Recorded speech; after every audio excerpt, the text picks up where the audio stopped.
Hello and welcome, dear listeners, to another insightful episode of CX Beats. We are diving deep into a critical subject that affects, I think, each and every one of us, the world of CX in healthcare and how it's evolving. So, whether you're a healthcare professional, a patient, or not simply interested in the healthcare sector, you are in for an enlightening episode. And today we have a very special guest joining us. Hello, Mr. Kowshik, and welcome to our show. Thank you so much. Thanks for the lovely opportunity. And I would love to share my experiences to all the audience so that it benefits all of them and understanding of healthcare from a very different perspective. Great, thank you. Thank you so much for joining.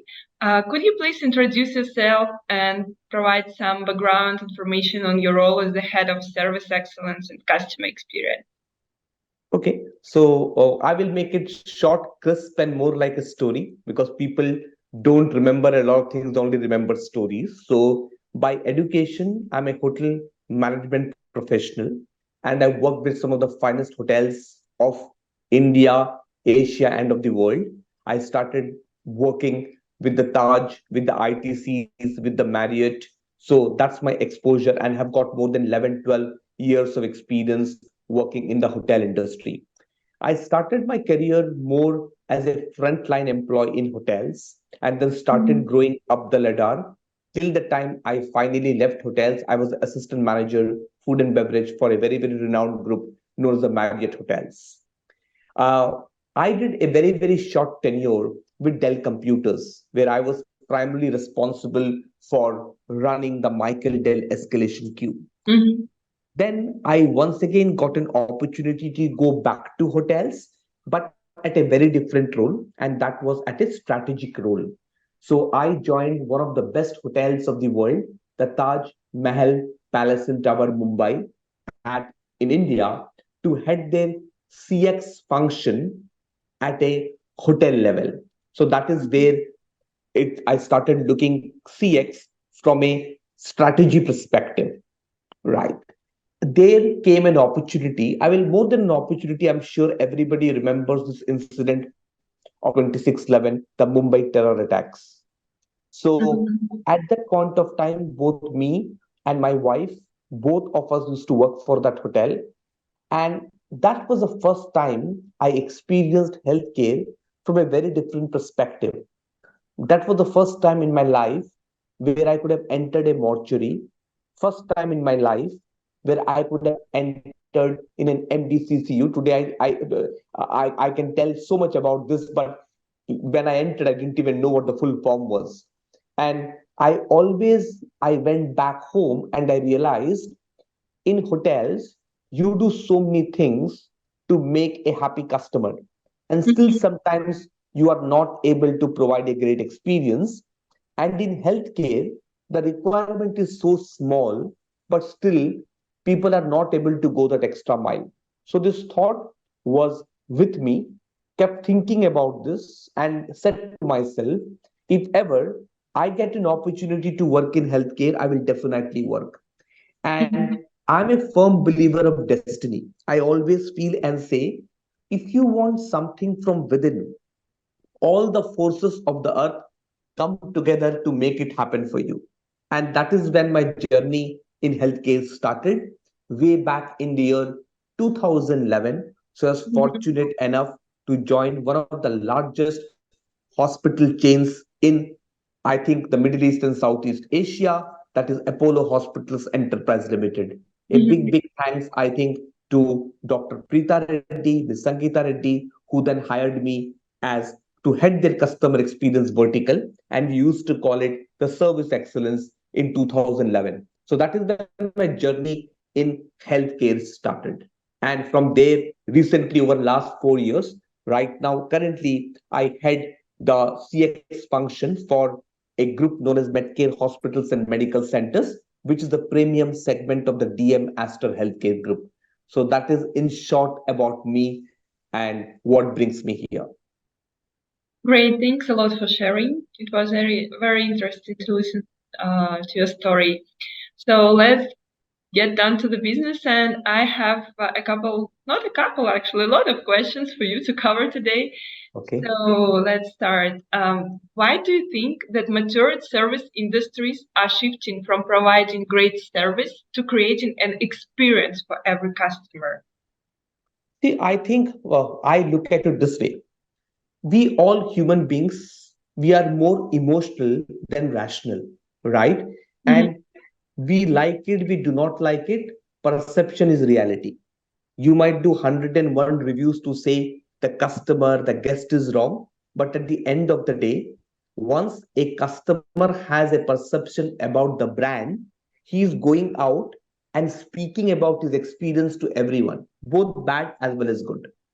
Now, having said that, the movement I am focusing on the word service, you are only focusing on the rational factors. See, as I told you, we all take decisions in life which is a combination of rational and emotional factors. Now, you'll be surprised to know there was a study that was done in which it was told out of all the decisions that we take in life, 70% is emotional and only 30% is rational. And Mm-hmm. in Asian communities, the numbers are again completely different. It is 90% emotional and 10% rational. When you focus on service, you are focusing on transaction, and that is the reason why service is intangible. This is my Mm-hmm. favorite tagline. Commodities are fungible, goods are tangible, services are intangible, but experiences are memorable. Every time I Mm-hmm. create an experience from someone, it is customized, it is individualized, and you will have a story to share about your experience to multiple other people that you're interacting. And we Mm-hmm. track it in the real world, knowing as net promoter score. So that is the reason why I see a huge difference when you focus on transaction. It is only when you're focusing on service. But when you focus on experience, you are taking the time or making the effort to convert a transaction into a story. That is when the success of CX comes. And that's the reason I'm a firm believer of more focusing on experience rather than focusing on just the service part of it. And that's a mind shift change. Mm-hmm. I see. Very interesting point of view. Thank you. And what are the major challenges in setting up that experience in hospitals, in setting up service excellence framework in hospitals? See, I think to name it all, the first challenge starts off with the mindset of leadership. Mm-hmm. Number one, everybody wants to do the right thing for the customer. I'm a firm believer when all our employees come to work, everybody gets up from bed and says, I'm going to do the right job. Nobody Mm-hmm. gets up from bed and says, today I will not do a good job for my customer. But I Mm-hmm. think when that person comes into my environment, the environment that I create from them, is it conducive to be a customer centric hospital or not? So one Mm-hmm. of the greatest challenges in organizations in healthcare, and I can say this interacting with multiple CEOs, is many to most of the places that I've seen, service excellence is more like a tick on the box. They want to have it because competition is having it. They want to have it because accreditation bodies like NABH, JCIs want to see, do you measure customer satisfaction? Now, that Mm-hmm. is a very traditional model of service excellence. Today, if you really want to make customer experience as your key pillar, you have to move from traditional models to transformation models. So, one of the major challenges that I see is the mind shift of the senior leadership team. Because whenever you invest in service, you will not get returns instantly like a tangible product. In healthcare, suppose I'm buying a high end equipment, everybody starts looking at return on investment on that equipment. But Mm-hmm. when you invest in service, it's like investing in the education of your kid. It is like investing in mutual funds. The returns will come, but that going to take time. So is the organization ready, or does the organization have that appetite to invest? Does the organization believe that this can be a game changer or a service differentiator for me? So there are multiple things that goes on for doing the right element, the right ingredient to have a good customer centric hospital or a customer centric organization. So I think these are the major challenges which not only me, every CX professional goes through in any organization. Because Mm-hmm. across the CX professionals that I interact with in my network, all of them are the best. All of them want to make a difference. All of them want to write a story of transformation. But the rubber hits the road when they go inside the boardroom and present ideas. Is the leadership ready to soak it in? Mm-hmm. So my suggestion is don't even go and do a complete CX framework until and unless you're mentally ready with it. Mm-hmm. Because otherwise, it sets a very, very wrong message both to your customer and to your employees. Mm-hmm. Okay, So I these are the see. common challenges that everybody faces as a CX professional. Okay, I see. You have mentioned that a lot of CX professionals facing the same challenges, but can you elaborate on the similarities and differences between customer experience in healthcare and other sectors? While challenges are the same, maybe anyway there are some differences. Okay, okay, that's a very interesting question. I'll try to answer it differently. See, today, whether we like it or not, we all live in an insta culture, right? You Mm-hmm. press a button and you want the things to happen for you. And thanks to the Amazons of the world who have made this a reality. Mm-hmm. Okay. Now, what happens, whether it is healthcare or whether it is some other industry, a mistake that lot many organizations do, they start comparing with the similar industry, right? And we call this term in marketing as competitive benchmarking. Mm-hmm. And we say, okay, I am doing this plus this for the customer. What is my competition doing for the customer? But you know what? Today, if you ask me in today's world, who is your greatest competitor? I say Google is my greatest competitor. Because whatever the customer wants, it is just a Google away. And I will give you some live examples in my healthcare sector. Today, when a customer walks into my premises, when he comes into my lobby, he's not even comparing with a hospital lobby.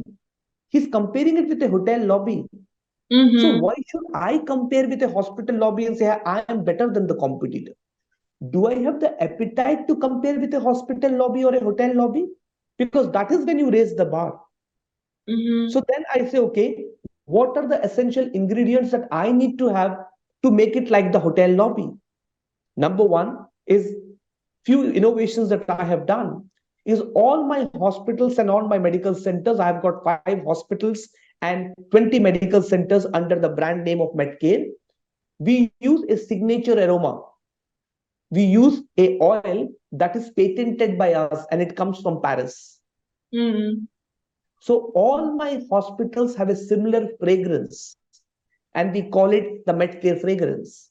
Mm-hmm. So if I would have started thinking like a hospital, I will never be able to do that, right?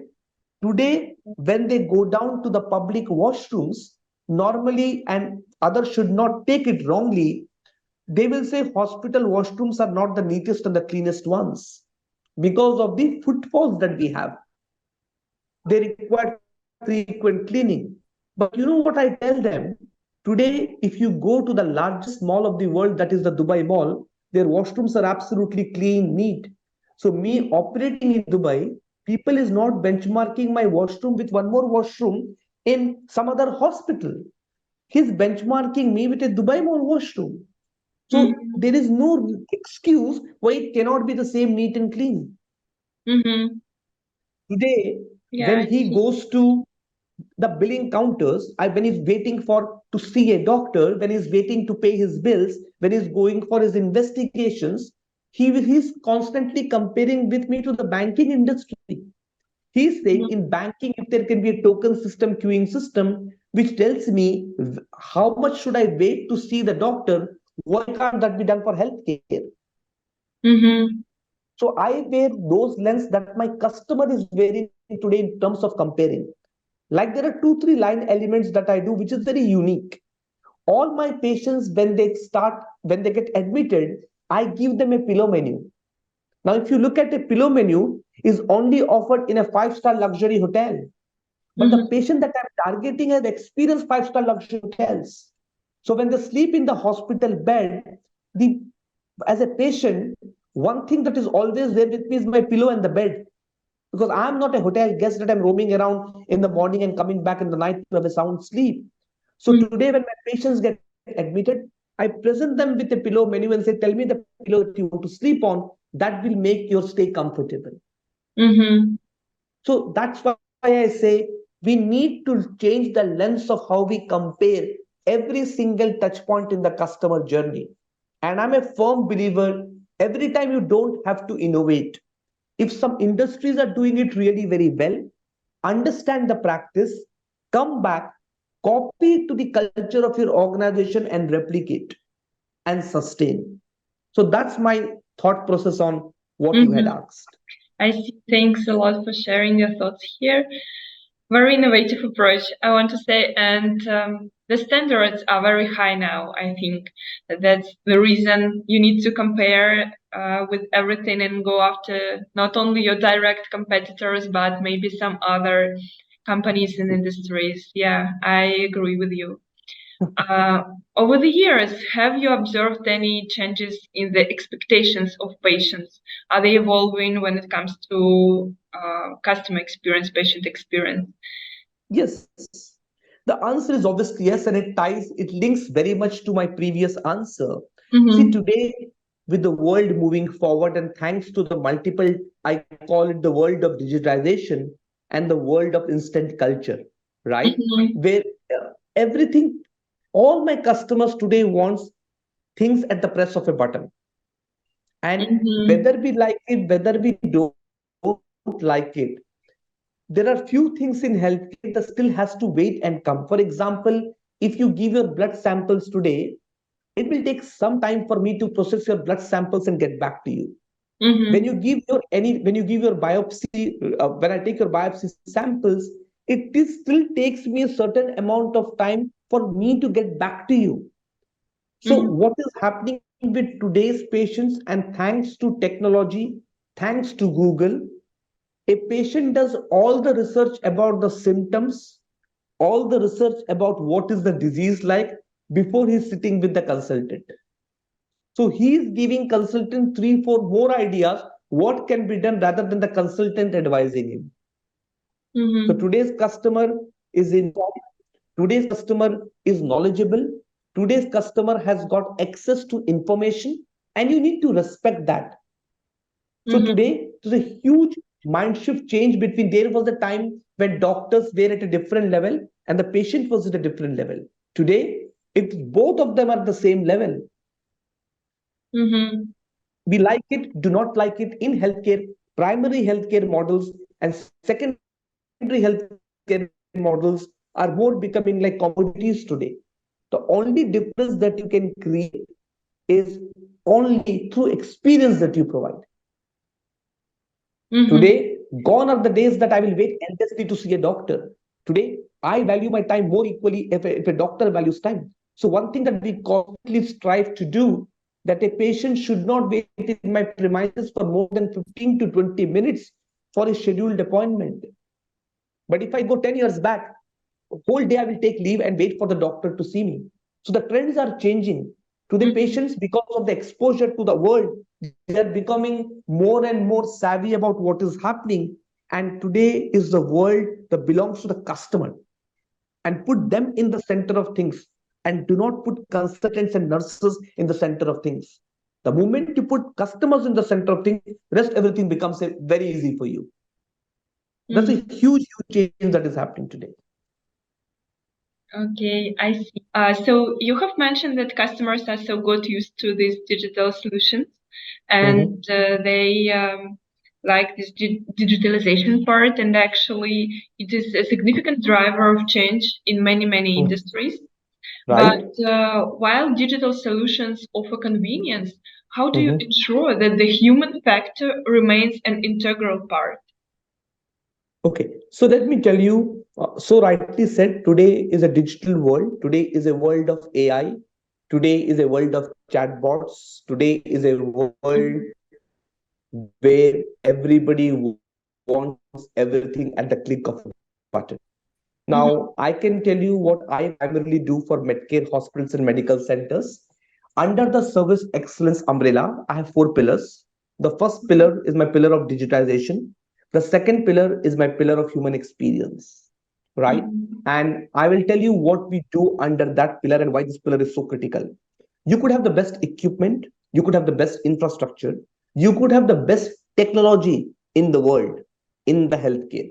But remember, the magic is created by those human interactions that have across the counter in the doctor's consultation, the nurse while she's on the bedside, or the radiologist when he's doing a certain procedure on you. So at Mm-hmm. the end of the day, it is the human being that creates all that impact. So I'll tell you what we do. We all know that in healthcare, nursing has the largest workforce across the globe. So, and all nursing schools, they primarily teach skills. Mm-hmm. But when a customer comes to me, or when a nurse goes to the customer is not judging a nurse just on the skill. He's also judging the nurse based on the courtesy and compassion she's demonstrating through her behavior across the counter or on the bedside. So, what we primarily do in Medcare is we have a concept of a finishing school whereby we train, it's a 7-day program. Every nurse that we hire from outside, they go through a 7-day detailed orientation on three pillars. One, we train them on communication framework, we Mm-hmm. train them on the compassion framework, and we train them on the grooming framework, because we firmly understand that a nurse, her quality of interaction can make a huge difference in the way how patients perceive his wholesome experience in healthcare.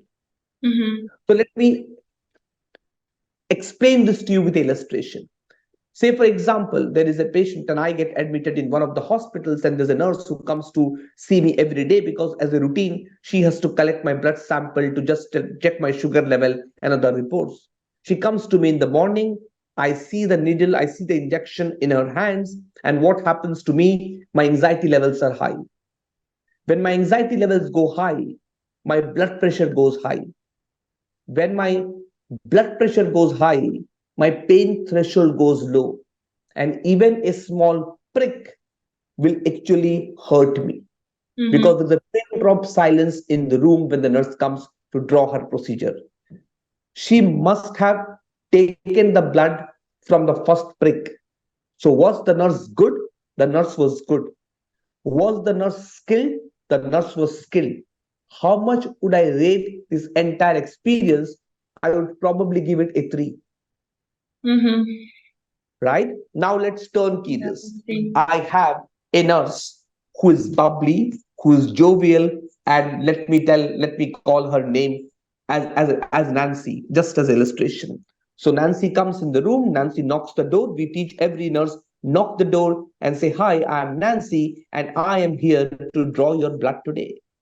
So I look at Nancy. Nancy is well groomed. Nancy talks well. I had to add the confidence in Nancy. Nancy comes to me, say, "Hi, Mr. Kowshik, where do you come from?" So I say, "Hi, I live in this part of the country." And Nancy starts building. And whom do you say? Who else stays with you? She's asking me about my kids. She's asking me about my job. She's asking me about my family. And all of a sudden, while doing this, she has completely focused my attention from the needle to what Nancy is speaking. Mm-hmm. Right? So, what is happening to my anxiety level? She's bringing down my anxiety level. She's bringing down my blood pressure. She's increasing my pain threshold. And when she's doing this, she puts a nice little band in my wrist and says, "Wow, I see a nice vein here, and I can draw the blood from this without even hurting you." And by the way, Mr. Kaushik, do you know I have drawn more than 10,000 bloods. And whenever somebody needs to draw a blood, they call, "Can you call the Tender Nancy. I said, wow, they call you Tender Nancy? She said, yes, they call me Tender Nancy. So she and me have started building a relationship. Mm-hmm. And then Nancy quickly draws the blood. She goes back, and Nancy says me, is there anything else I can do for you? I said, yes, Nancy. Next time when somebody is coming to draw the blood, can it be only you? Yeah, I So see. primarily, I gave you two illustrations. Both of them, skill-wise, they were perfectly okay. But I will Mm-hmm. remember a Nancy more as compared to the first nurse because of all other things that she did with me while she was drawing the blood. So this is the difference between skill plus courtesy plus compassion. So Mm-hmm. that's the reason why I say human experience is so critical. So one of the prime jobs that I do in Medcare is I drive behaviors. I Mm-hmm. ensure that all my nurses, all my frontline employees, can they convert a transaction into a story? Because Mm-hmm. people don't remember transaction, they remember stories. And when you're able to create a positive story, this story gets replicated, this story gets remembered, and that is what I call in management terms the net promoter score. And we keep on Mm-hmm. chasing this net promoter score. But if our employees start focusing on courtesy, they start focusing on the way they communicate, I think the game is already won. Mm-hmm. So I hope that answers why human experience is so critical in healthcare sector. I think not even in healthcare sector, in any other service industry.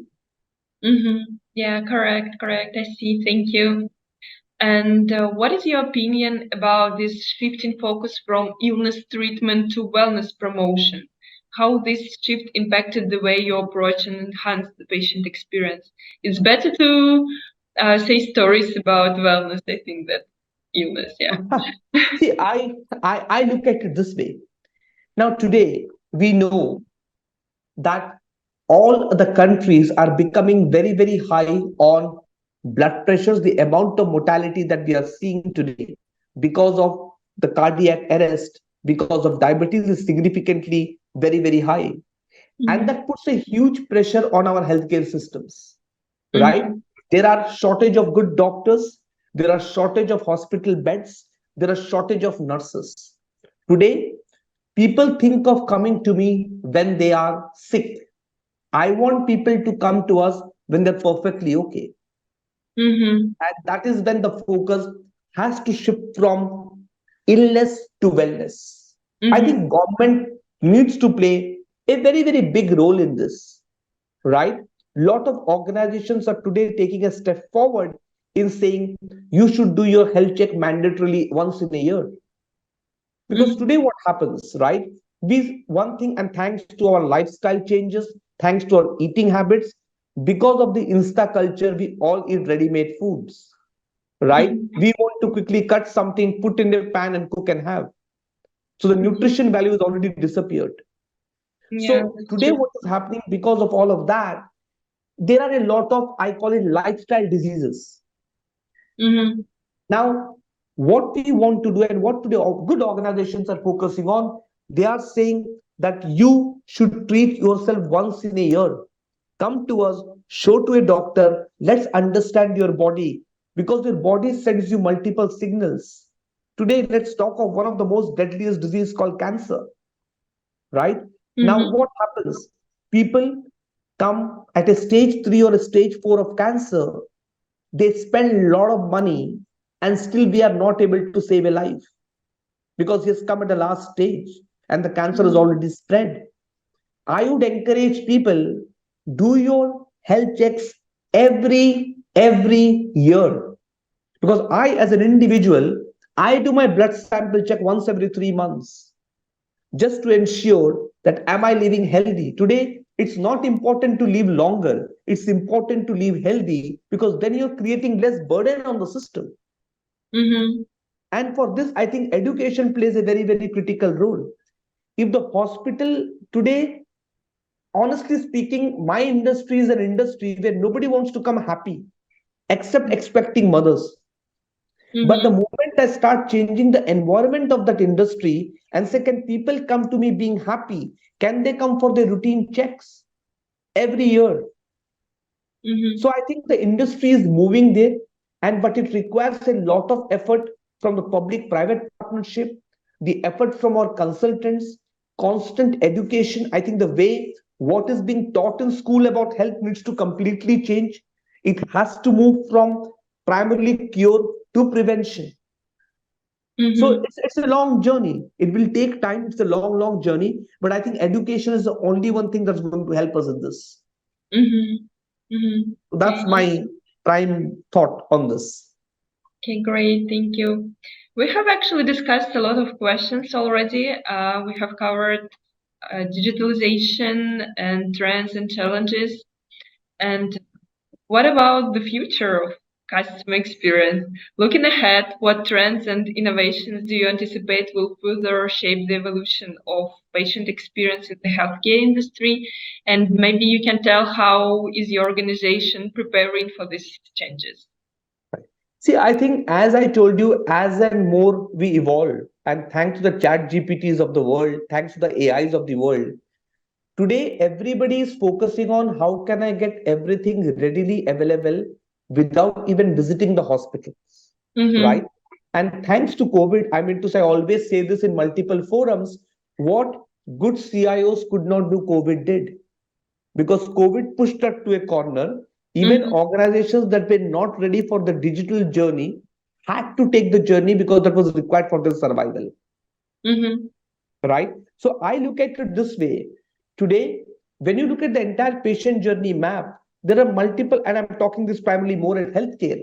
I think what will happen, slowly the interactions will become more digital. The access to information will be more easier for the customer. Today, if you visit my hospital, X hospital in a city, if you go to other hospital, your all reports should be readily accessible. Why should you Mm-hmm. repeat your test?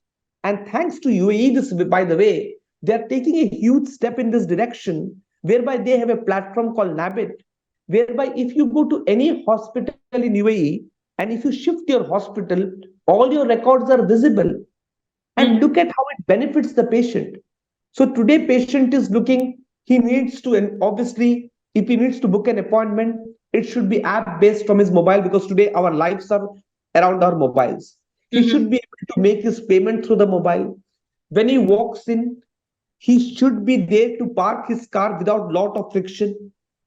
He should walk in and the doctor should be ready to look into his case reports and help him with his medications.